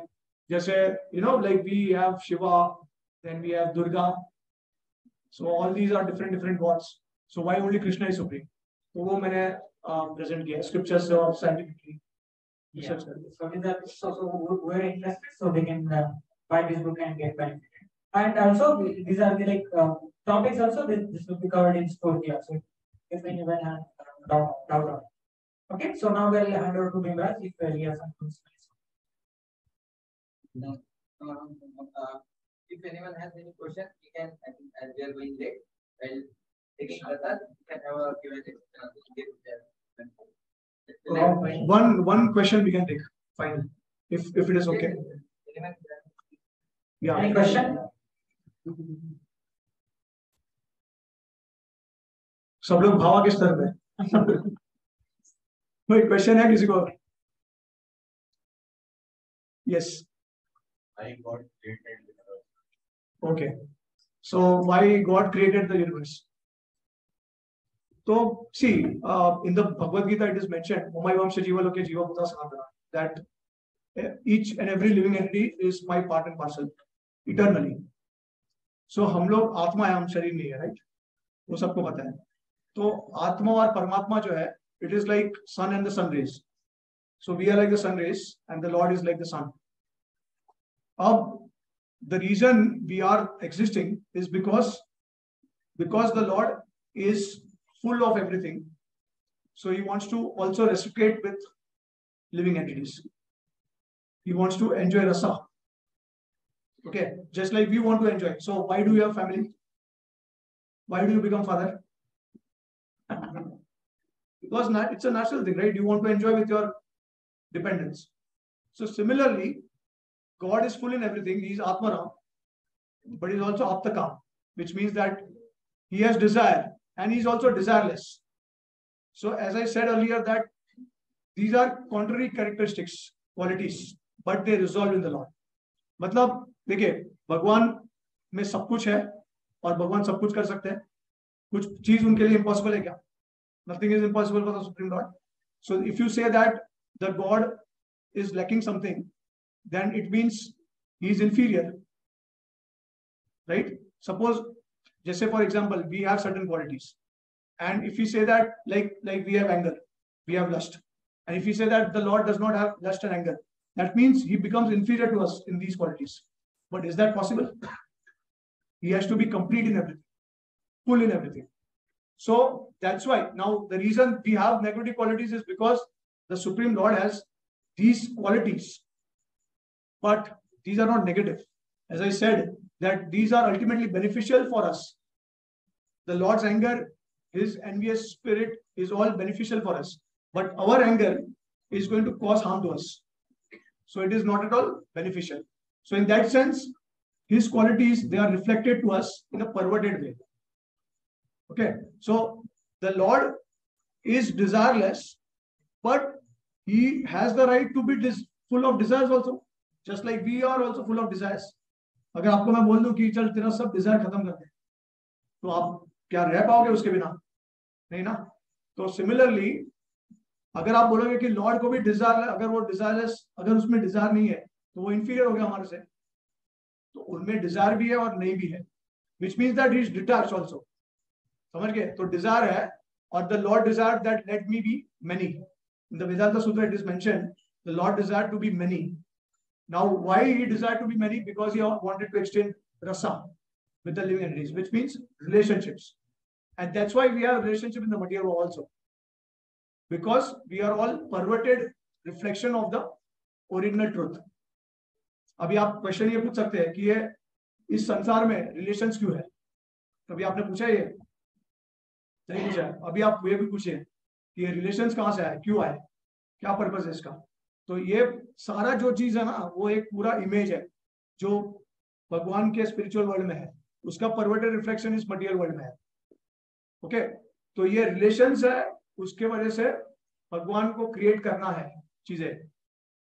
समझे आप? जैसे आप अभी आप इस building के अंदर बैठे हो ना, तो आपके लिए फैसिलिटी क्रिएट की है ना, ताकि आप आए बैठे शांति से सुन सके लेक्चर. अगर आपको बोल दे कि किधर जंगल में जाके ठीक है बैठ जाइए गर्मी में धूप में, और नेचर्स कॉल जिधर जहाँ पे जाके बैठ जाइए, तो आप क्या बैठेंगे उधर? नहीं ना. तो वो फैसिलिटी क्रिएट करने के लिए भगवान ने सारा मटेरियल वर्ल्ड क्रिएट किया है. तो जो लिविंग एंटिटीज को इस दुनिया में एंजॉय करना है, उनके लिए भगवान ने एक मटेरियल वर्ल्ड क्रिएट किया. समझ गए अभी आप? हमारे एंजॉयमेंट के लिए भगवान ने क्रिएट किया. Yes. This spirituality for a long time. Have you ever experienced any extraordinary spiritual thing? Like earlier you told there are some sadhus who can go water. Indirectly बोल रहे हैं कि भगवान को देखा है क्या? So okay. So see, actually there are different paths. आप जो पाथ बता रहे हो वो सिद्ध योग का पाथ है. ये जो पाथ है वो भक्ति योग का पाथ है. So our only concern is to serve and please the Lord. Pure devotional service means selfless love. So we don't expect that we want to attain these kind of siddhis, these kind of mystic powers.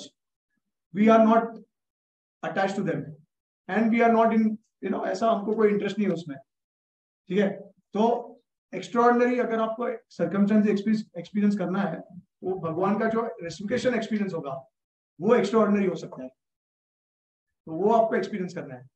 जैसे आप कुछ Dzire करोगे तो भगवान आपको धीरे धीरे करके अपने पास जल्दी बुला सकते हैं. वो डिजायर जैसे आप करते हो और भगवान रिसीवेट करते हैं. ओके, बट अब एक मैं आपको चीज बताता हूँ कि जैसे अगर मैं आपको ये बोलता हूँ कि मैंने हरे कृष्ण महामंत्र चैंट किया और मेरा ये सॉल्व हो गया मटेरियल लाइफ, मेरा ये सॉल्व हो गया, मेरा वो सॉल्व हो गया, अल्टीमेटली डेथ सॉल्व कर सकता है क्या? कुछ नहीं ना. आप कितना भी मिस्टिक सिद्धि यूज करो, कितना भी एक्स्ट्राऑर्डिनरी एक्सपीरियंस लो दुनिया में, आप डेथ से बच नहीं सकते हो. आप डेथ को कॉन्कर नहीं कर सकते हो, क्योंकि ये आप पास्ट में भी देख लीजिए, जो भगवान के भक्त भी है उनको भी शरीर छोड़ना पड़ता है. ऐसा नहीं है कि भगवान आपको स्पेशली आपको आके बचाएंगे और आपको सनातन रूप से जीवन देंगे. आपको मरना ही पड़ेगा. तो ये जो birth, death, old age disease है ना, वो हमको सफर करना ही है, भले आप मिस्टिक सिद्धि लो, कुछ भी लो. The biggest solution is how to escape from this. अगर आप एक्स्ट्राऑर्डिनरी चीजें देखना चाहते हो, आपको दिखेगी भी. अगर आप वो पाथ पे जाओगे, आपको एक्सपीरियंस भी मिलेगा, लेकिन आपको वापस आना पड़ेगा इस दुनिया में, रीइंकार्नेशन लेना पड़ेगा. आपको कर्म के हिसाब से आपको भुगतना पड़ेगा फल. जब भगवान के जुड़ जाते हैं तो भगवान क्या बोलते हैं? सर्वधर्मान परित्यज माम एकम शरणम व्रज अहम त्वा सर्व पापेभ्यो मोक्षामि मा शुचा. That abandon everything, surrender to me and I will nullify all your sinful reactions. And then भगवान क्या बोलते हैं गीता में कि ब्रह्मलोक पुनर्अवतीर्णो अर्जुना माम वंदे पुनर्जन्म न विद्यते. कि right from this material world, from the position of Brahma to the insignificant ant, everything is rotating. सब साइकिल में बनता है, कर्म के साइकिल. लेकिन सिर्फ मेरी भक्ति मेरे पास आने से ही आप इसको बंद कर सकते हो. तो ये जो बर्थ डेथ ओल्ड एज का साइकिल है, उसको अगर आपको बंद करना है तो एक ही है ऑप्शन, भक्ति होगी. तो ये आप एक्सपीरियंस करोगे ना, तो आपको कोई टेस्ट नहीं रहेगा, एंजॉयमेंट नहीं रहेगा, जो एक्स्ट्राऑर्डिनरी जो आप एक्सपीरियंसेस की बात कर रहे हो. वैसे बहुत भक्तों को एक्सपीरियंसेस होते भी है, लेकिन कभी ओपनली नहीं करते. ओपनली कभी हम लोग ऐसा किसी को बताते नहीं है, क्योंकि ये पर्सनल प्राइवेट एक्सपीरियंसेस. हम शो ऑफ नहीं करना चाहते कि भाई मेरे साथ ऐसा हुआ, मेरे साथ ऐसा हुआ. समझे आप? ऐसा है. ओके, क्या क्वेश्चन दे सकते हो? I think now we can, we are already late, so if anyone has any questions, so they can ask during Prashad. या श्योर. Yes. सो अभी हम लोग एंड करेंगे. क्वेश्चन हम लोग प्रसाद के टाइम पे अगर आप किसी को पूछना है तो पूछो. Yes. That question was very relevant about the universe as far as completed aerospace engineering. So the question was very relevant. So once again, let's thank sir by chanting one time. Hurry! Quickly, go for hand wash and